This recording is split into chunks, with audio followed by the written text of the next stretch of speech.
Welcome back, friends. In this tutorial, you will learn what does match function do in Microsoft Excel and how to use it. First, let's look into the description of function. In a cell, press equals and type match.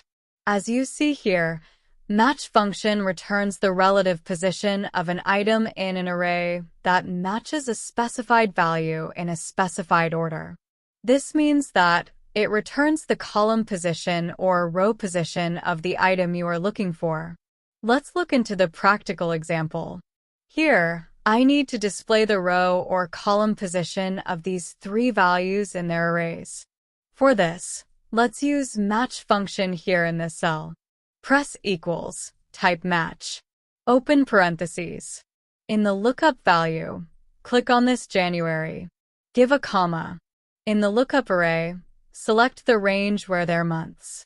Give a comma. In the match type, choose the exact match by double-clicking. Close parentheses and press enter. Result is given as 1 because January is in the first row of the month range. Similarly, use match function here in this another cell. Result is calculated 5. Because fan is located in the fifth row of the item name range. Again, use match function in third cell. Result is 4. This is the column position of Wednesday in this day's name range. This is how the match function works in Excel. We can take maximum benefit from this function when we combine this with other function. Below in video description, I will provide some tutorials on combination of match with other functions. Thank you so much for watching.